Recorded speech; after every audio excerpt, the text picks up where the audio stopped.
Hey everybody, welcome back. We're continuing our reading of the Tafseer. Oh, look at that. Shiny shiner. Alright, we're on page 60. And we're still in Surah Al-Baqarah, okay? And sever the bond that Allah has commanded to be upheld. This includes many things.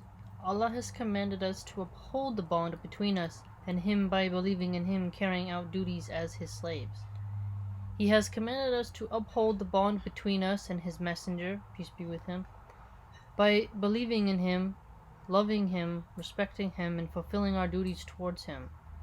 He has also commanded us to uphold the bonds between us and our parents, relatives, friends, and all other people by respecting those rights that Allah has commanded us to uphold. Okay, so essentially upholding rights is what I'm learning. The believers uphold the bonds that Allah has commanded us to uphold, and they fulfill the related duties in a proper manner. The evildoers, on the other hand, sever those bonds and ignore them completely, replacing them with evil-doing. Breaking of ties and striving in sin, this is spreading mischief in the land. Okay, makes sense, I follow. They, namely those who meet this description. Hey, that's a good point. I love it when it's like, they is like, well, those who meet the description, like, so practical, like, matter of fact, the way he put it, are the ones who are the losers in this world and in the hereafter. They are the ones who are losers because their losses affect them in all circumstances. Okay. The losses affecting you in every single circumstance. That's unique. Whatever they do or say, they do not achieve any success at all, because the condition for righteous deeds to be accepted is faith. So the one who has no faith has no righteous deeds to his credit. This kind of loss is the result of disbelief.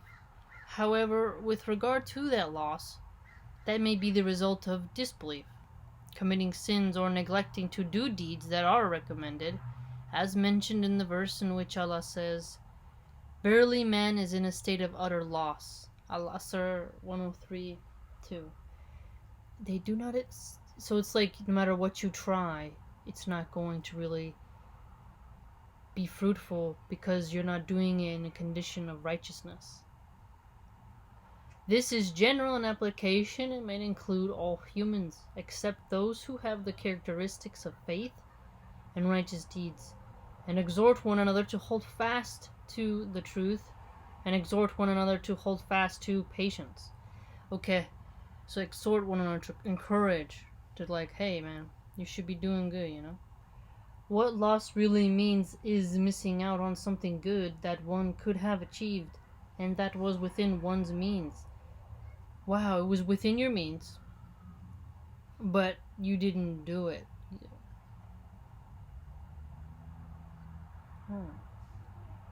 2:28 from the Quran, Surah Baqarah. How can you disbelieve in Allah when you were lifeless? Then He gave you life. Then He will cause you to die. Then He will bring you back to life. Then to Him you will return. Hey, you know what? That is a solid question, right? But then an atheist would say, well, I have no evidence, so therefore, I don't believe it. Or they would say something like, well, it's a simulation. What if, and then someone who believes in reincarnation would say, oh, death is only the beginning. Each life is a new death and the cycle ever continues. But I like it the way the Quran poses it, because it really makes me have a little mini anxiety attack, which is actually really healthy. Do you know what I mean? Do you ever get those? You go like boop boop and you feel all nervous. This is a question which is intended to reflect astonishment as well as to rebuke and denounce. In other words, how could you disbelieve in Allah, who created you from nothing and bestowed upon you all types of blessings? Then He will cause you to die when you reach the appointed time, and He will requite you in the grave. Then He will bring you back to life at the time of the resurrection. Then to Him you will return, and He will repay you in full, as you are under His control and encompassed by His kindness and subjected to His commands. encompassed by his kindness. Think of the globe as like a little globe and we're inside like a little fishbowl, right? No matter which environment you go into the air, gravity can fall out. You can still crash into a bird, your engine can give out, you can crash into another plane, someone can shoot a missile down at you. You're not safe in the air. You go in the sea, there's problems there. You stay on land, you can have the best fort ever, and then you got an earthquake. You have lightning strike fires anywhere. So you literally are encompassed by a mercy, which is a kindness, right? I will not erupt this area. I will not unleash this volcano. You are literally in an environment where every single aspect of the situation, of the ecosystem, is subjected to the will of a creator, yet is bound by the laws of physics, right? Within the dimension how it works. So you are literally encompassed. It's interesting. Now the tech nerds might call that encoded. You are encoded by this environment. So is encompassed the spiritual way to say coded? You know what I mean? After which you will be brought to account. It is befitting for you to disbelieve in him. Is it befitting for you? Can that be anything other than great ignorance and foolishness? Rather, what is befitting for you is to believe in him, be aware of him, be grateful to him, fear his punishments, and hope for his reward. Again, I can already hear the naysayers like, well, how can you have fear and hope at the same time? And it's like, have you never been in a tricky situation? Okay, 2:29. It is he who has created for you all things that are on the earth. Then he turned towards the heaven and made them 7 heavens. And he has knowledge of all things. 7 heavens. It is he who has created for you all things that are on the earth.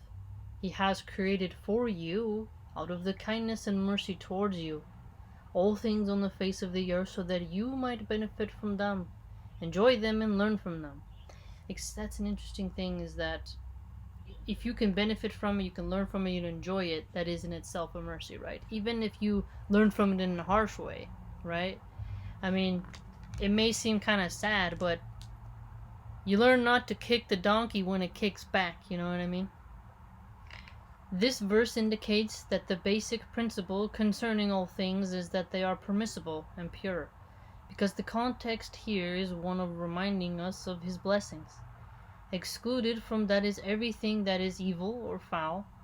The prohibition on such things may also be understood from the meaning of the verse.